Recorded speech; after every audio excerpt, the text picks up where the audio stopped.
What is your reaction on what the Easy Equity actually mentioned to some of you guys who've got accounts with Easy Equity, where they're saying that they are looking at charging a monthly fee? I think it's about 25 Rand, if I'm not mistaken.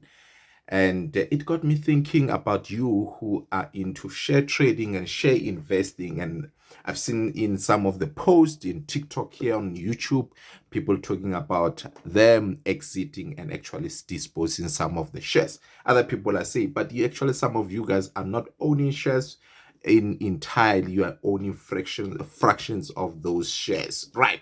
Now that's different things altogether. But what I wanted to, when I saw those comments, actually reminded me how many of you guys actually understand and you are aware of your responsibilities when you are either share trading or you are a share investor. Do you even understand the tax implications for those two different types of investment strategy? Because if you are a share trader, you know that you are going to be taxed on that actual profit you made. However, if you are a long-term holder and you are a property you are a share investor rather, you can see that I love property, right?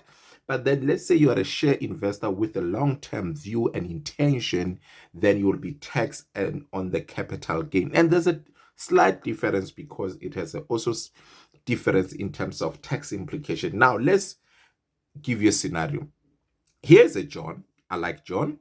John is into share trading, which means that tomorrow he wakes up, he disposed the shares because the share price went up, he wants to cash in, or later on there's another COVID, God forbid, and then the share price goes down, and then he's like, yo, what a bargain. He then buys a particular shares, and then the share price goes up after the news that whatever that was affected the share price going down is actually have been fixed, and then the share price shoots up, and then he disposed in a short space of time.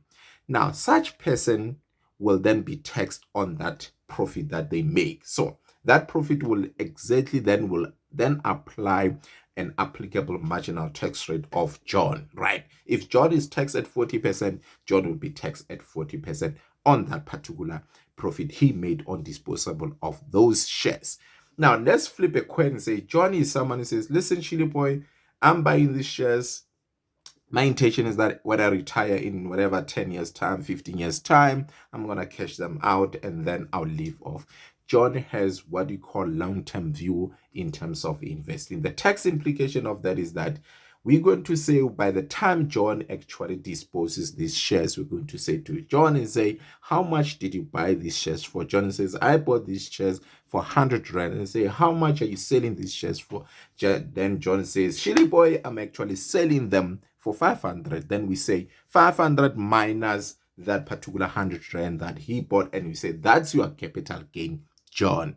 Then John will say, okay, of that, you're allowed to deduct what we call an annual exclusion for capital gain. Currently sitting at 40,000. It could change at the later years. We never know. Then we minus that, then we apply what we call inclusionary rate for individuals, which is about 40% of that net capital gain. Let's not complicate things. I know some of you guys are tax experts out there, but let's not complicate. Let's assume John just only having that net capital gain. Forget other things. Now, then that means John, can you see that John will then be taxed at 40% of that particular capital gain, as compared to when he was someone who just trade, which will be taxed at marginal tax rate. And then we'll take that 40% of that capital gain and then we'll apply it to whatever the marginal tax rate John is. Can you see effectively John is paying less compared to John if he's trading? But then at the end of the day, it's not about tax, but it's about commercial reasons. That's why tax is always a second thought thing. When you invest or when you do disposing your portfolios, whether be it shares or be financial instruments, properties, it's always important to understand your commercial reasons. Why are you investing? Is it for long term? Is it for short term? Because the same principles can actually apply for those who are in property investing, those who are doing flipping, and those, for instance, who are holding for long term and into multi-layer student accommodations. Those kind of things those principles can be applied. It's just a thought that came through me when I was listening to what is equity, and I realized that some of you guys will be disposing. Are you aware of those tax implications? So you know that if it's your obligation to tell SARS about your disposal. I know you're gonna not be happy with me, but I come bearing bad news that yes, tell SARS about that. Otherwise, you might find yourself in a difficult tax positions. Okay, if you are interested in chatting to me, please put in the comment sections and tell us what you think about what I just said. And then for those who are interested in our free estate planning consultations, use the link on my profile and book. It's on a first come, first serve. We only take one person per day, and then we'll be more than happy to listen to you on your estate issues. But please, guys, when you are booking the free estate planning, please be as descriptive as possible so that you save us too much time, and then we're able to prepare efficiently for that limited time that we're offering you guys. Let's all preserve wealth. Let's all create wealth, but then also let's ensure that we understand our retirement planning and estate planning as efficiently as possible. Okay, good luck.